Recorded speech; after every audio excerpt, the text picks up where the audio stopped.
क्या कह रहे हैं आप? इब्राहिम साहब की बात सुनकर मैं हड़बड़ा ही तो गई। मुझे लगा जैसे इब्राहिम साहब ने मेरा मजाक उड़ाया है।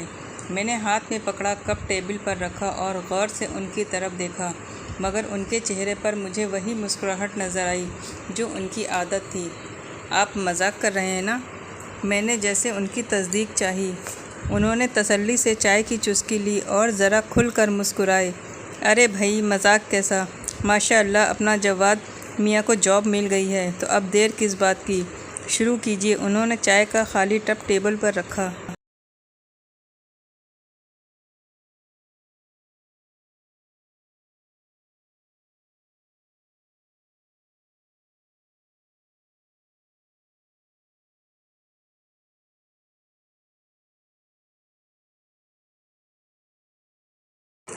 मुझे तो मानो आग ही लग गई।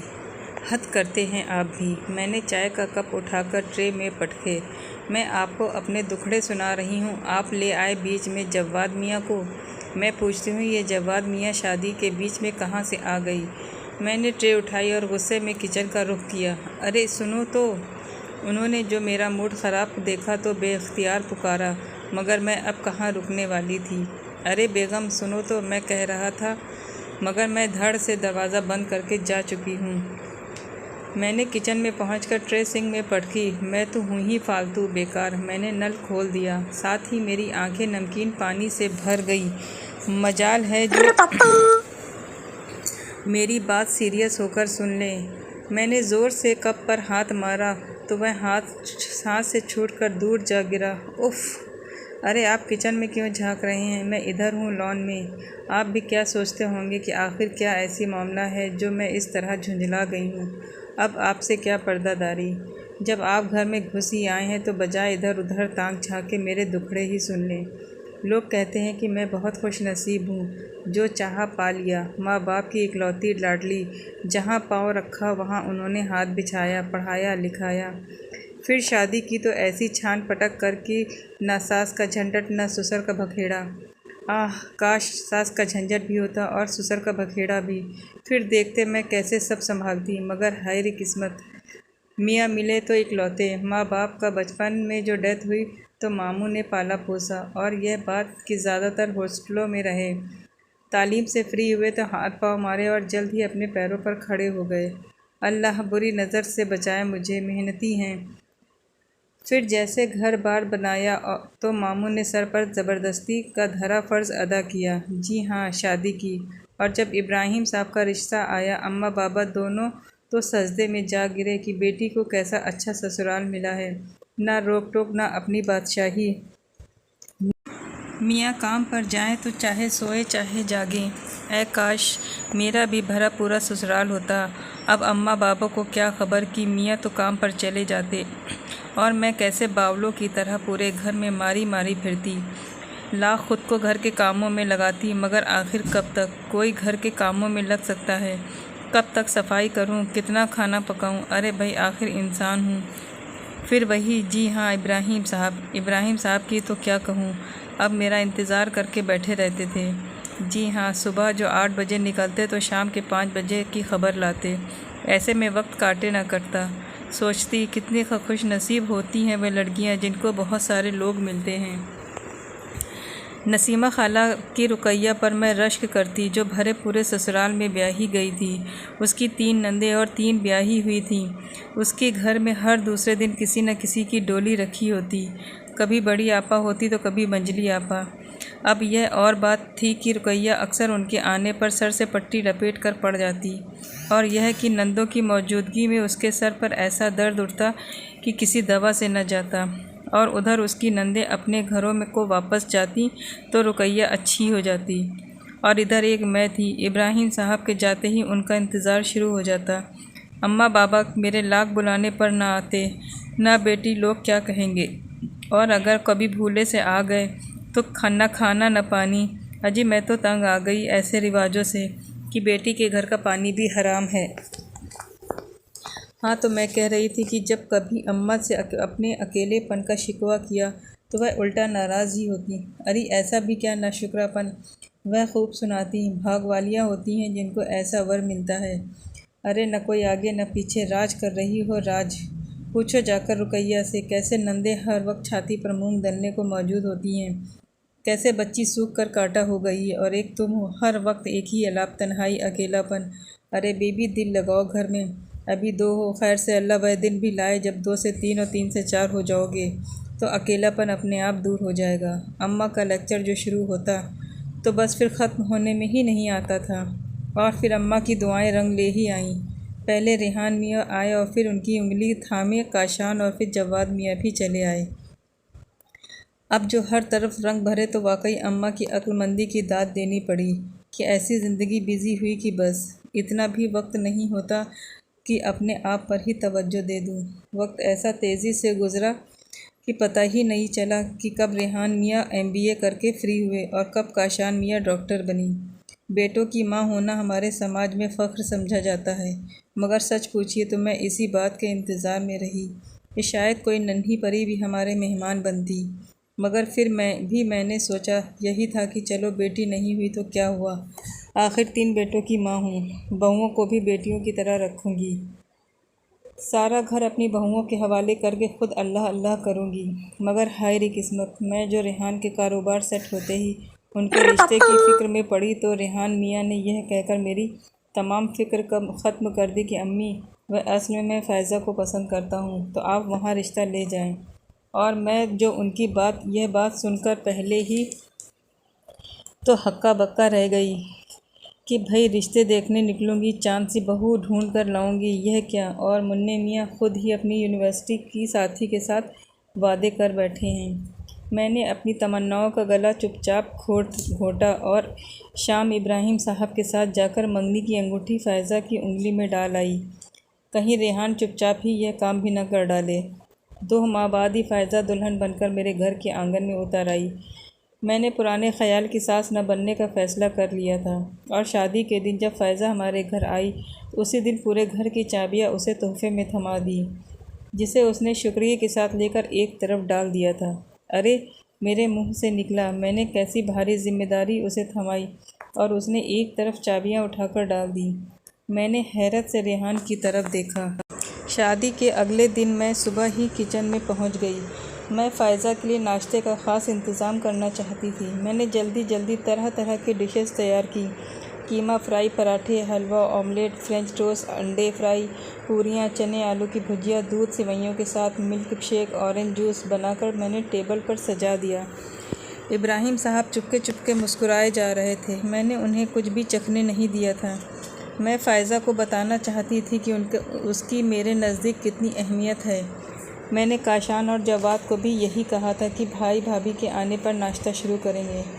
अब हाल यह कि हम चारों टेबल पर ऐसे बैठे थे जैसे परेशान लोग मदद के इंतज़ार में आस भरी नज़रों से खाने पीने की चीज़ों को देखते हैं। काशान मियाँ ज़रा भूख के कच्चे थे, मगर आज तो अपनी बेटी का इंतज़ार कर रहे थे। जवाद मियाँ भी घड़ी कभी घड़ी की तरफ देखते और कभी नाश्ते की सजी मेज़ को। अब पड़े पड़े अपनी ताज़गी खो रहा था। अल्लाह, ये दोनों कब आएंगे, मैंने दिल ही दिल में सोचा। इब्राहिम साहब थोड़ा खंखार कर मुझे नाश्ता करने का इशारा किया। मैंने मायूस नज़रों से रेहान के कमरे के बंद दरवाज़े की तरफ देखा। जवाद और काशान दोनों मुस्कुरा दिए। अम्मी जान नाश्ता शुरू करें, भाई और भाभी जब उठेंगे तब कर लेंगे। जवाद ने जैसे काशान की बात कही। अच्छा। मैंने बेचारगी से नाश्ते की तरफ देखा तो जैसे मेरी आज की मेहनत बेकार गई। मुझे बहुत दुख हुआ। मैं तो फ़ायज़ा को बताना चाह रही थी कि देखो तुम्हारे आने पर मैंने कितनी अहमियत दी है, मगर खैर मैंने काशान और जवाद को नाश्ता शुरू करने का इशारा किया। इब्राहिम साहब ने बेसाख्ता गहरी सांस ली, जैसे मेरी रजामंदी का ही इंतज़ार कर रहे थे। उन्होंने अखबार तह करके टेबल पर एक तरफ रख दिया। चलो बच्चों शुरू करो। उन्होंने प्लेट अपनी तरफ खिसकाई। काशान और जवाद फटाफट तैयार हो गए। मेरा दिल दुख से भरा हुआ था। क्या था अगर फ़ायज़ा और रेहान भी इस शादी के बाद पहले नाश्ते में शामिल होते। फ़ायज़ा को भी पता था कि मैंने उसकी खातिर कितना इंतज़ाम किया है। तभी बिल्कुल अचानक मुझे रेहान और फ़ायज़ा कमरे से बाहर आते दिखाई दिए। मैंने बेख्तियार नज़र ऊपर उठाई। वह दोनों अब सीढ़ियाँ उतर रहे थे। दोनों की जोड़ी गज़ब ढा रही थी। मैंने दिल ही दिल में नज़र उतारी। नए जोड़े का प्रोटोकॉल देने को हम उठ खड़े हुए। अस्सलाम वालेकुम। दोनों ने एक साथ सलाम किया। आओ आओ बच्चों, इब्राहिम साहब ने दोनों की खुशामदीद करते हुए कहा। देखो तुम्हारी माँ ने तुम्हारे लिए कैसा शानदार नाश्ता तैयार किया है। दोनों ने टेबल की तरफ देखा। हम सब बैठ गए। मैं इंतज़ार में थी कि फ़ायज़ा नाश्ता शुरू करे। मैं उसके आगे डिश उठा कर बढ़ाने लगी और वह नो थैंक्स आंटी कहकर मेरा दिल तोड़ती गई। इतने हैवी नाश्ते का तो मैं सोच भी नहीं सकती। मैं गुमसुम सी थी। अरे बेटा कुछ नहीं होता। इब्राहिम साहब ने मेरे चेहरे पर आते जाते रंग देख लिए थे, तभी तो अपनी सी कोशिश कर रहे थे। नहीं सॉरी अंकल, मैं नाश्ते में सिर्फ ऑरेंज जूस लेती हूँ। उसने गिलास में जूस उंडेला और चुस्कियाँ लेने लगी। रेहान और काशान ने पराठे कीमे के साथ हाथ साफ शुरू कर दिया और जवाद मियाँ ने पूरियाँ चने और अपनी तरफ बढ़ाए। मैं चोर नज़रों से फ़ायज़ा को देखती जा रही थी। क्या था अगर शर्मा हुजूरी में ज़रा सा नाश्ता चख लेती। मैंने अपने आंसू अपने अंदर ही अंदर धकेलना चाहे, मगर उमड़े आ रहे थे। मैंने ज़रा सी सेवइयाँ कटोरी में डाली। आंटी आप लोग इतना हैवी नाश्ता कैसे कर लेते हैं? ज़रा देर बाद ही मेरे कानों में फ़ायज़ा की आवाज़ टकराई। मैंने मुंह में ले जाता चम्मच वापस जल्दी से कटोरी में रख दिया। कितना कोलेस्ट्रॉल बढ़ जाता है ना ऐसे नाश्ते से। अब वह रेहान से कह रही थी, अरे काशान भाई आप तो डॉक्टर हैं, आप भी इतना हैवी नाश्ता कर रहे हैं। उसने रेहान को छोड़कर रुख काशान की तरफ कर दिया। जवाद ने फ़ौरन हाथ पीछे कर लिया कि कहीं तोपों का रुख उसकी तरफ ना हो जाए। अरे बेटा कभी कभी तो होना चाहिए। इब्राहिम साहब ने टिश्यू से होंठ साफ़ किए। और फिर आज तुम्हारी आंटी ने उनकी बात मुंह ही मुंह में रह गई। अचानक दरवाज़ा खुला और फ़ायज़ा के कज़िन वगैरह नाश्ता लेकर आते दिखाई दिए। फ़ायज़ा बेख्तियार गिलास टेबल पर रख कर उठ खड़ी हुई। अरे आलिया, नायला आओ आओ। वह उनकी तरफ बढ़ी। मैंने इब्राहिम साहब की तरफ देखा। उन्होंने बेसाख्ता मुझे आंखों ही आंखों में तसल्ली दी। रेहान मियाँ भी जा चुके थे। फ़ायज़ा शादी के 3-4 महीने बाद भी न जाने क्यों मुझसे फ्रैंक नहीं हो सकी थी।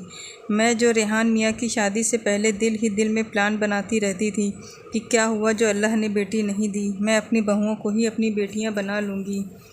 अब यह ऐसे निराली मिली थी कि उसने कोशिश करती वह अपने पास बिठाने की, वह उतना ही मुझसे दूर दूर भागती। मैं उसकी हर ज़रूरत का ख्याल रखती। उसकी पसंद नापसंद का मुझसे ज़्यादा शायद उसकी माँ को भी नहीं पता होगा। वह इधर किचन में कदम रखती और मैं उसे आराम से कहकर खुद उसका काम कर देती। चाय कॉफ़ी खाना, मैंने किसी चीज़ का उस पर बोझ नहीं डाला। खाने की टेबल लगानी हो या किसी दावत का, मैं फ़ायज़ा को तंग न करती। अब आप ही बताइए, शादी के शुरू दिन हैं और मैं उसे किचन के झमेलों में फंसा देती। भाई क्या था अगर बहू थी, अगर उसके भी कुछ अरमान होंगे। मैंने इब्राहिम साहब से कह सुनकर दोनों को घूमने फिरने पहाड़ पर भिजवा दिया। 15 दिन के बाद वापस आकर भी मैंने उसे मजबूर नहीं किया वह कोई जिम्मेदारी संभाले। इब्राहिम साहब मुझे कहते रहे। मैं क्या करती? जब कोई खुद से कोई काम करने के लिए आगे न बढ़े तो मैं क्या कहती? मैंने ना तो फ़ायज़ा को मजबूर किया और न उसने कभी किसी काम को हाथ बटाया, ना ही रेहान मियाँ को अपनी बेगम के बारे में बताया। फ़ायज़ा जितनी मोहब्बत मुझसे करती थी, मैं उसी में खुश रहती। सुबह का नाश्ता हो या रात का खाना, नौकरानी से सफाई करवानी हो या किसी दावत का इंतज़ाम, मैं जैसे रेहान मियाँ की शादी से पहले करती थी, शादी के बाद भी उसी तरह करती रही। आंखें तो मेरी तब खुली जब एक दिन मैं किसी काम से रेहान के कमरे से बाहर गुजरी। अरे नहीं नहीं, मैं ऐसी नहीं हूँ कि बहू बेटियों की जासूसी करती फिरूँ। वह तो मैं वहाँ से गुजरी तो अचानक अपना जिक्र सुनकर ठिठक कर रुक गई। रेहान न जाने उसे क्या कह रहा था कि फ़ायज़ा एकदम से चीख पड़ी। न मुझे किचन में जाने देती हैं, न कुछ पकाने देती हैं। आखिर मेरा भी दिल चाहता है कि मैं कुछ पकाऊं, कभी चाइनीज़ कभी इटालियन डिश, मगर आंटी तो न जाने किस कॉम्प्लेक्स में मुब्तला हैं। शायद वह यह सोचती हों कि मैं उनकी राजधानी पर कब्ज़ा न कर लूं। मुझे मेहमानों की तरह खाने पर बुलाया जाता है। आ जाओ बेटा, खाना तैयार है। फ़ायज़ा ने बात करते करते मेरी नकल उतारी। मेरे कदम जैसे ज़मीन पर गड़ गए। आपको पता है मैंने कितने अरमानों से चाइनीज़ और इटालियन डिश का कोर्स किया था। मेरा कितना दिल करता था आपके लिए खुद अपने हाथों से चिकन मंचूरियन बनाऊं। फ्राइड राइस मेरे फेवरेट हैं। तो मसला क्या है? तुम जब दिल चाहो जो दिल चाहे पका लिया करो। रेहान मियाँ की आवाज़ आई। कैसे पका लिया करूं? फ़ायज़ा की रुआसी आवाज़ सुनाई दी। कोई वक्त ऐसा नहीं होता जब वह किचन खाली छोड़ें। इधर मैं जाती हूँ उधर वह आ मौजूद होती हैं। मैं पूछती हूँ जब यही सब कुछ करना था तो मुझे दिखावे के लिए चाबियों का गुच्छा मुझे क्यों सौंपा था? मुझे तो चक्कर आने लगे। अरे मैं तो यह सोच रही थी कि बहू नहीं बेटी समझूंगी। 11-11 बजे तक वह सोती रहती थी। मैं तो उसे सोने देती थी, कभी उसे जगाया नहीं कि चलो यही दिन है उसके सोने के। कर ले ऐश, काम का क्या है, आखिर मैं पहले भी तो करती थी। न तो अब सही कर लूँगी। मगर मुझे क्या पता था, मैंने तो शादी के पहले दिन से ही अपनी सल्तनत जिसे पल पल संवारा सजाया फ़ायज़ा के हवाले कर दी कि ले बहू, आज से ये चाबियाँ तुम्हारी जिम्मेदारी। मगर उसने तो वह चाबियाँ ही लेकर एक तरफ डाल दी थीं। अब आप ही बताएं, क्या करेगी ऐसी सास कोई? मैं कुछ और सोचती कि फ़ायज़ा की आवाज़ मुझे वापस हाल से आई। और आपको पता है, पिछले हफ्ते अम्मी लोगों का आना था जब मैंने सबकी दावत की थी। और मीनू देखा था आपने, कैसे अम्मी ने झटपट बना लिया था। वही खाने में वही कोफ्ते, वही बिरयानी, वही दम का कीमा, फ़िश फ्राई, शाही टुकड़े। तो फिर सही तो था मीनू। रेहान मियाँ की कमज़ोर सी आवाज़ सुनाई दी। रहने दे, मैंने कितना सोचा था इस दावत का इंतज़ाम मैं खुद करूँगी। मेरे सारे घर वाले भी यही सोच रहे थे कि आज चाइनीज़ या इटालियन डिशेज़ में से ही मीनू तरतीब किया होगा। और मिला क्या, वही बिरयानी कोफ्ते जो कोई खाता भी नहीं। फ़ायज़ा की बातें सुनकर मुझे चक्कर से आने लगे। अब ऐसा भी नहीं है फ़ायज़ा, हमारे घर में तो सब शौक़ से ही अम्मी की बनाई बिरयानी खाते हैं। रेहान मियाँ ने कमज़ोर सी आवाज़ में मेरा बचाव किया। अच्छा अब बस रहने भी दे। फ़ायज़ा जैसे झुंझला गई। बड़ी अच्छी बिरयानी बनाती है ना आपकी अम्मी? मैंने बेख्तियार सर को थाम लिया। मेरे कानों से धुआं निकलने लगा। और यह पड़ी है चाबियां घर की, संभाले आज से आप। मुझे कोई शौक़ नहीं आपकी अम्मी की राजधानी संभालने का। फ़ायज़ा ने शायद चाबियों का गुच्छा रेहान की तरफ फेंका था, क्योंकि चाबियों की आवाज़ सुनाई दी थी। मुझे ऐसा लगा मैं गिर जाऊंगी। मैंने अपनी बेटी समझकर उसे इतना आराम व सुकून दिया कि कहीं ससुराल में उसे अपनी माँ की कमी महसूस न होती हो। और यह मुझे क्या समझती रही। बस अब इससे ज़्यादा सुनना मेरी बर्दाश्त से बाहर था। मैंने दोनों हाथों से अपने सर को थाम लिया, क्योंकि चक्कर बहुत ज़ोर से आया था। करीब था कि मैं गिर जाती। तभी किसी ने मुझे थाम लिया। मैंने पीछे मुड़कर देखा, इब्राहिम साहब थे। न जाने कब से मेरे पीछे आ खड़े हुए थे। उनको देखते ही मेरे आंसू एकदम से बह निकले। अगली सुबह बिल्कुल आम जैसी थी, जैसे रोज़ होती थी। मैं और इब्राहिम साहब नाश्ते की टेबल पर बैठे चाय पी रहे थे। तभी हमें रेहान मियाँ और फ़ायज़ा ऊपर से सीढ़ियाँ उतरते दिखाई दिए। शायद दोनों कहीं जा रहे थे, वरना फ़ायज़ा कहाँ इतनी जल्दी उठती थी। उसकी सुबह तो 11 बजे से पहले होती ही नहीं थी। अस्सलाम वालेकुम, दोनों ने एक साथ सलाम किया। जीते रहो। इब्राहिम साहब के साथ साथ मैंने भी दुआ दी। नाराज़ थी तो क्या हुआ, आखिर हैं तो अपने ही बच्चे। कहीं जा रहे हो? इब्राहिम साहब ने पूछा। जी अब्बू, वह असल में फ़ायज़ा के कज़िन वगैरह इकट्ठा हो रहे थे तो। अच्छा, उन्होंने बात भी मुकम्मल नहीं करने दी। बेटा जब फ्री हो जाओ तो बैठना माँ बाप के पास, कुछ तुमसे ज़रूरी बात करनी थी। मैंने चौंक कर मियाँ साहब को देखा। अब यह क्या बात करना चाह रहे थे? अब क्या मेरे घर में सास बहुओं के झगड़े होंगे? मैंने तिरछी निगाहों से इब्राहिम साहब को देखा। कहीं ये कह न दे कि तुम्हारी अम्मा रात दरवाज़े लगी तुम्हारी और तुम्हारी बीवी की बातें सुनती रही हैं। क्या सोचेगी फ़ायज़ा? हद करते हैं आप भी। मैं अचानक बोल पड़ी। वह दोनों जा रहे हैं तो जाने दें। और आप ज़रूरी बात लेकर बैठ गए। अरे बाबा, तो मैं कौन सा इन्हें रोक रहा हूँ। इब्राहिम साहब ने जैसे अखबार तह करते हुए सफाई दी। बेटा ऑफ़िस तो जाओगे ना? उन्होंने रेहान मियाँ से पूछा। जी, वैसे खैर है ना? रेहान मियाँ भी परेशान हो गए थे। अरे हाँ बेटा, सब ठीक है, आना फिर बैठकर बात करेंगे। वह मुस्कुराए जैसे सब खैर का सिग्नल दिया। अच्छा ठीक है, खुदा हाफिज़। खुदा हाफिज़, हम दोनों ने जवाब दिया। क्या बात करना चाह रहे हैं आप? मैंने टटोलती निगाहों से उनसे पूछा। अरे भाई, कारोबार की 100 बातें होती हैं। उन्होंने मुझे जैसे टाल दिया। और फिर ठीक 15 दिन बाद इब्राहिम साहब ने एक ऐसा धमाका किया कि हम सब हैरान रह गए। उन्होंने फ़्लैट ख़रीद कर रेहान मियाँ को गिफ्ट कर दिया। और ठीक उसके एक हफ़्ते बाद रेहान मियाँ और फ़ायज़ा अपने फ़्लैट में शिफ्ट हो गए और घर की चाबियाँ फिर से मेरे पास आ गईं। लो जी, चाबियों का सफ़र तमाम हुआ।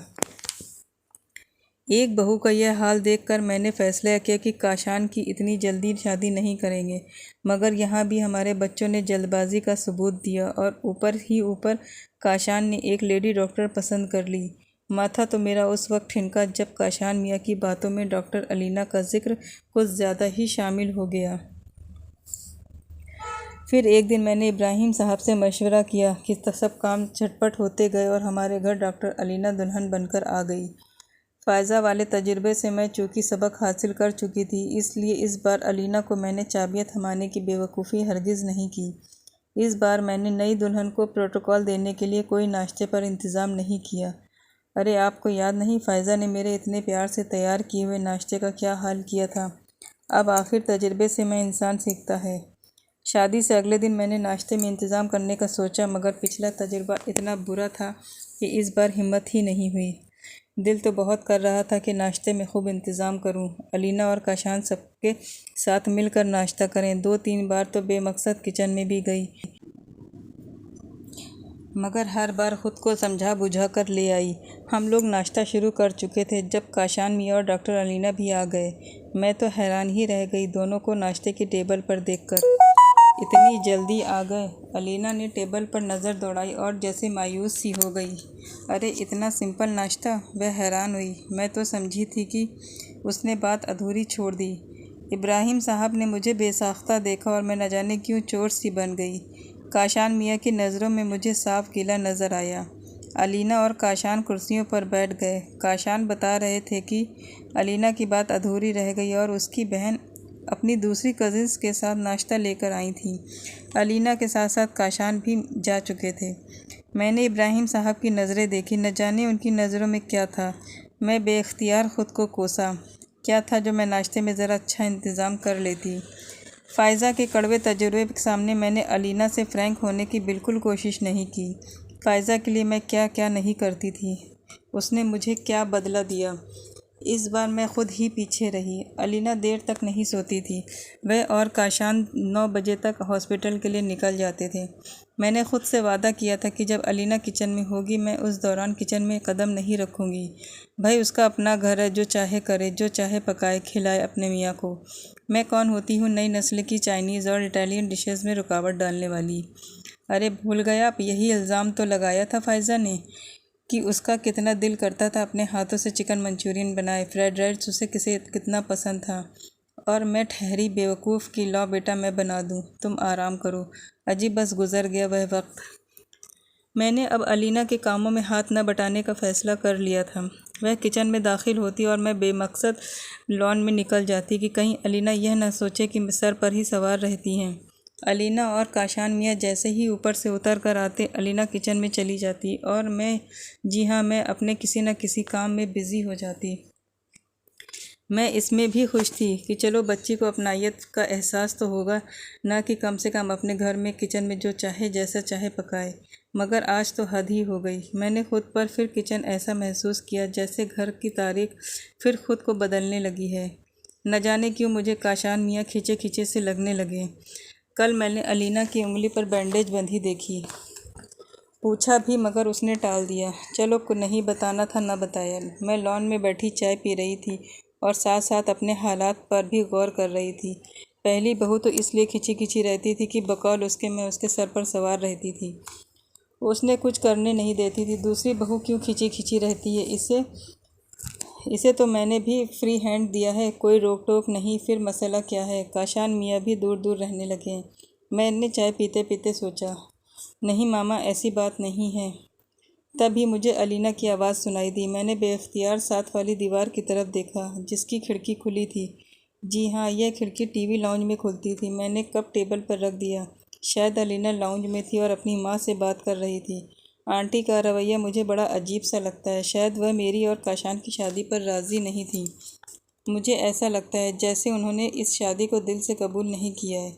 अलीना की आवाज़ शायद रुंध गई थी। मैं चौंक गई। यह तो मेरा जिक्र कर रही है। काशान तो पहले इसका जिक्र करते थे, अपनी मामा का, मगर मुझे तो लगता है कि वह मुझे मजबूरी में बर्दाश्त कर रही हैं। मैं किचन में जाती हूँ तो वह बाहर निकल जाती हैं। बड़ी भाभी के बारे में सुना था कि आंटी ने उन्हें तोहफे में घर की चाबियाँ भी दी थीं। मगर मुझे तो उन्होंने इस काबिल भी नहीं समझा। न जाने दूसरी तरफ से उसकी मामा ने क्या कहा, पता नहीं, मगर मैं अपनी जगह सुन्न सी बैठी रह गई। फिर यह चाबियां बीच में आ गईं। इन चाबियों ने तो मुझे जलील ही करवा दिया। मुझे तो लगता है जैसे मैं अनचाही बहू हूँ। आपको तो पता है, शादी की पहली सुबह काशान ने मुझे इतना एक्साइटमेंट कर दिया था कि देखना अम्मी तुम्हारे लिए नाश्ते में कितना इंतज़ाम करेंगी, यह बनाएंगी वह बनाएंगी। और पता है नाश्ते में क्या था? जी हाँ, ब्रेड, जैम, मक्खन और चाय।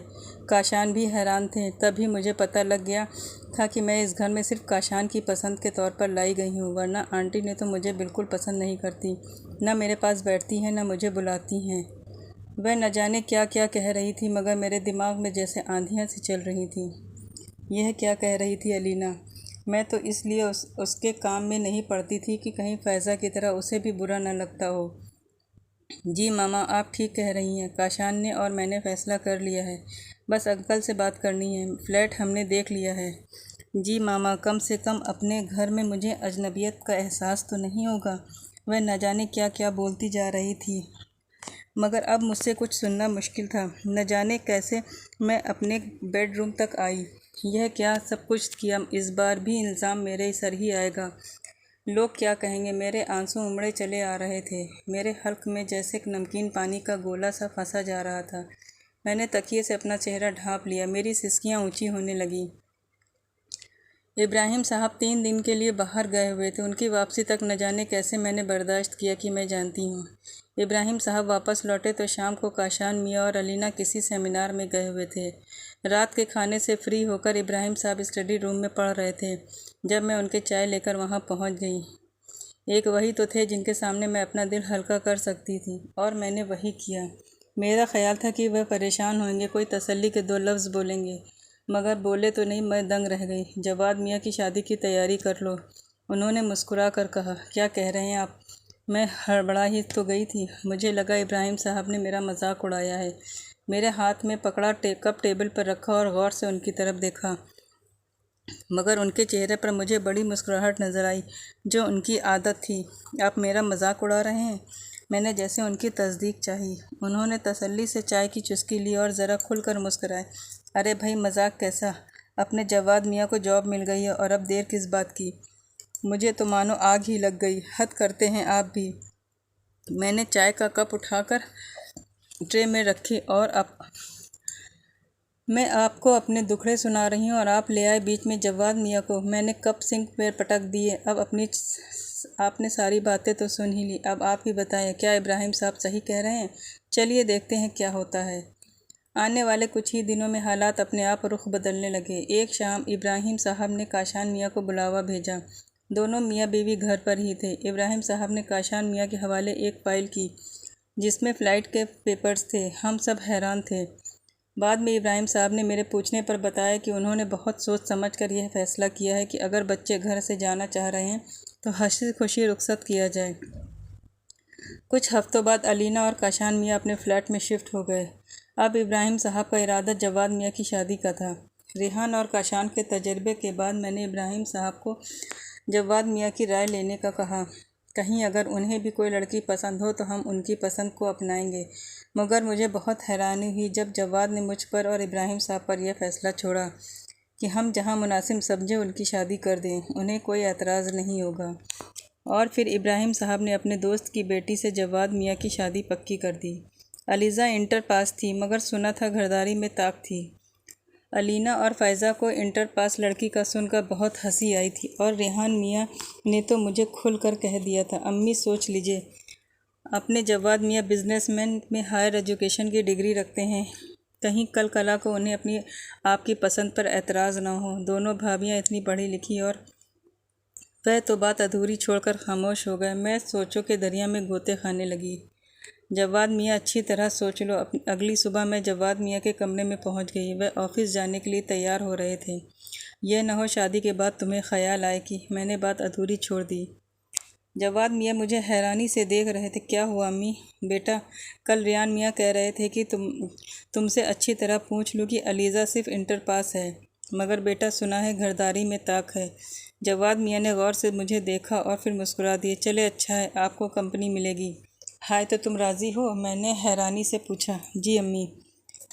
उसने परफ्यूम उठाकर ख़ुद पर छिड़का। मुझे कोई एतराज़ नहीं है, आखिर अब्बू की पसंद की है, अच्छी ही होएगी। और बात रह गई इंटर पास की तो अम्मी चलेगी। वह मुस्कुरा दिया। तीसरी बहू घर में आ चुकी थी। पहली बड़ी बहुओं के तजुर्बे से मैं डरी हुई थी कि कहीं अब यह बहू न जाने कैसी निकलेगी। लेकिन यह तय हुआ कि बहुओं को बेटियां बनाने का ख्याल मेरा पूरा नहीं हो सकता था, क्योंकि बड़ी दोनों बहुओं को मैंने जिस तरह उनकी मर्ज़ी के मुताबिक जीने की आज़ादी दी थी और हंसी खुशी अपने पले पलाए गबरू जबान बेटे सौंपे थे, अब वही मेरे बेटे अब अपने घरों में आबाद थे। तो क्या आने वाला कल अपने जवाद मियाँ को भी मुझसे दूर ले जाएगा? और क्या आने वाले दिनों में इस घर में सिर्फ मैं और इब्राहिम साहब भटकती रूहों की तरह घूमेंगे? मैंने झुरझुरी सी ली। मैंने बराबर की नज़र डाली। इब्राहिम साहब गहरी नींद सो रहे थे। मैं चुपचाप उठकर बाहर लॉन में आई। अभी दिन निकलने में थोड़ी देर बाकी थी। मैं घास पर नंगे पाँव चलने लगी। या अल्लाह, मैंने बेख्तियार अल्लाह को पुकारा, मेरी मदद करना। मैं अपने बच्चों से दूर नहीं रह सकती। रेहान और काशान को न जाने मैंने किस दिल से अब दूसरे घरों में जाते देखा है। अब नहीं, अलीज़ा भी जवाद को लेकर कहीं न चली जाए। अगर ऐसा हुआ तो हम कैसे रहेंगे बच्चों के बगैर? मेरी आंखों से आंसू बहने लगे। मैं वापस बेडरूम में आ गई। आज की रात नींद मेरी आंखों से कोसों दूर थी। दोनों हाथों से रगड़ रगड़ कर आंखें साफ़ की। सो जाओ साइमा, इब्राहिम साहब ने मुझे चौंका दिया। जी अच्छा। मैं वापस बेड पर जाकर लेट गई। क्या हुआ, क्यों बेआराम हो? कुछ नहीं, मैंने आंखें मूंद ली। जवाद मियाँ की तरफ से बेफिक्र रहो, वह जैसे मेरा जहन पढ़ रहे थे। मैंने चौंक कर आंखें खोली। वह मुस्कुरा दिए। अलीज़ा यहाँ से कहीं नहीं जाने वाली, अल्लाह करे, मैंने बेसाख्ता कहा। सो जाओ। न जाने कब मुझे नींद आ गई, पता ही नहीं चला। शायद रात को बेआरामी रही थी, इसलिए सुबह मेरी टाइम पर आंख न खुल सकी। मेरी आंख खुली तो सुबह के 9 बज रहे थे। अरे, मैं धक से रह गई। आज तो अलीज़ा का पहला दिन है इस घर में। मैंने जल्दी जल्दी अपने बिखरे बाल समेटे, पाँव में चप्पल डाली और फटाफट बाथरूम में जाकर ठंडे पानी के छींटे मुंह पर मारे। तौलिए से मुंह पोंछकर मैं सीधा किचन का रुख किया ताकि नाश्ते का इंतज़ाम कर सकूं। मगर यह क्या, किचन का मंजर देखकर मैं धक से रह गई। अलीज़ा जो कि एक दिन की दुल्हन थी, जल्दी जल्दी चाय थर्मस में डाल रही थी। अरे बेटा, तुम यह क्या कर रही हो? मैंने जल्दी से आगे बढ़ी। क्यों अम्मी? उसने जल्दी जल्दी थर्मस बंद किया। अब्बू बता रहे थे कि आपकी तबीयत कुछ ख़राब थी रात को, तो मैंने सोचा कि मैं ही नाश्ता बना लूँ। वह थर्मस डाइनिंग टेबल पर रख कर आई। चलिए आइए, मैंने सारा नाश्ता बना लिया है। उसने मेरा हाथ थामा और मुझे लगा जैसे मैं मशीनी अंदाज में चलती हुई टेबल तक आई हूँ। जवाद और इब्राहिम साहब दोनों नाश्ते की टेबल पर मौजूद थे। मेरी नज़र जो नाश्ते की तरफ गई तो जैसे वापस पलटना भूल गई। क्या था जो नाश्ते में नहीं था? पराठे, कीमा, सेवइयाँ, ऑमलेट, फ्राई अंडे, फ्रेंच टोस्ट और न जाने क्या क्या। यह सब मैं हबतक सी रह गई। जी अम्मी, वो असल में अब्बू ने बताया था कि आपकी तबीयत कुछ ख़राब है, तो मैंने खुद ही ये सब कर लिया। आपने कुछ बुरा तो नहीं माना? वह जो एक दिन की दुल्हन थी ज़रा रुक रुक कर बोल रही थी। मैंने हैरान नज़रों से उसे देखा। सलीके से दुपट्टा लिया हुआ, झुकी झुकी नज़रें। मुझे बेख्तियार अलीज़ा पर प्यार आया। नहीं नहीं बेटा, मेरा तो मानो ढेरों खून बढ़ गया। बुरा किस बात का मानना, बस शर्मिंदगी सी हो रही है कि तुम्हें पहले दिन ही किचन में खड़ा होना पड़ा। अरे बेटा, तुम्हारा घर है, क्या पहला दिन और क्या दूसरा दिन? इब्राहिम साहब ने मुस्कुरा कर कहा। चलो भाई, नाश्ता शुरू करो। जल्द ही हम दोनों सास बहुओं का रिश्ता जैसे बदल गया। शादी के कुछ दिन बाद हम दोनों ऐसे हो गए जैसे हमारा जन्म जन्म का रिश्ता हो। अलीज़ा मेरे सर में हल्का सा दर्द होने पर इतनी अच्छी मालिश करती कि दर्द लम्हों में गायब हो जाता। उसे हर छोटी छोटी बातों पर मेरी कमी महसूस होती। किचन में कुछ भी पकाने के दौरान उसे बार बार मेरी ज़रूरत पड़ती। वह मुझे किचन में बिठा लेती। वह सब्ज़ी फ्रिज से निकाल कर टेबल पर लाती। हम दोनों मिलकर सब्ज़ी बनाते। वह न जाने कौन से किस्से सुनाती। अब तो मेरी याददाश्त में न जाने कौन से किस्से सर उठाने लगे थे। मैं और वह दोनों ऐसे जैसे एक हो गए थे। मैंने उसे इटालियन और चाइनीज़ डिश की तरफ मोड़ना चाहा, मगर वह कोरमा, बिरयानी, आलू मेथी और दही बल्लों की शौकीन थी। जो लोग पहले अलीज़ा को इस घर में आने पर एतराज़ करते थे, अब वही लोग पसंद की नज़र से देखते थे। इब्राहिम साहब की धीमी धीमी मुस्कुराहट अब काफ़ी गहरी हो चुकी थी। और रह गए जवाद मियाँ, तो जवाद मियाँ भी अलीज़ा के साथ काफ़ी मुतमईन थे। और रह गई मैं तो अपना क्या हाल बताऊँ। मुझे तो बहू के रूप में बेटी मिल गई है। आज भी मैंने काशान और रेहान को खाने पर बुलाया है। और एक राज की बात बताऊं, जब मुझे आंटी कहने वाली मेरी दोनों बहुएं अलीज़ा के मुंह से अम्मी अम्मी की रट सुनती हैं तो ऐसे मुंह बनाती हैं जैसे उनके मुंह में किसी ने कड़वी गोली रख दी हो। ऐसे में मुझे बड़ा मज़ा आता है।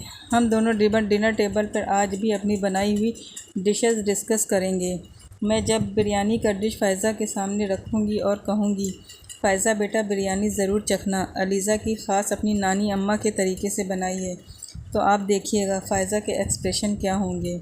और उनसे बढ़कर अलीना का हाल तो मत पूछे मत, मगर ठहरिए, बाद में बात करेंगे। अभी मेरी बेटी के सर में हल्का सा दर्द है और मैंने आज वैसे ही मालिश अलीज़ा के सर में करने का फ़ैसला किया है जैसा वह मेरे करती है। और आपको बताऊं, उसकी उंगलियों का जादू दर्द लम्हों में गायब कर जाता है। आज ऐसा ही जादू मुझे भी जगाना है। बस अलीज़ा बेटा, आ रही हूँ मैं। अच्छा, अब आप मुझे इजाज़त दें। अल्लाह हाफिज़। दोस्तों, आपको ये कहानी कैसी लगी कमेंट बॉक्स में कमेंट करके ज़रूर बताइएगा। अगर आपको ये कहानी पसंद आई हो तो मेरे वीडियो को लाइक करिए और अगर मेरे चैनल पर नए हैं तो मेरे चैनल को सब्सक्राइब करें और बेल आइकन को ज़रूर दबाएं, जिससे मेरी आने वाली नई वीडियो की नोटिफिकेशन आपको सबसे पहले मिले। Thank you.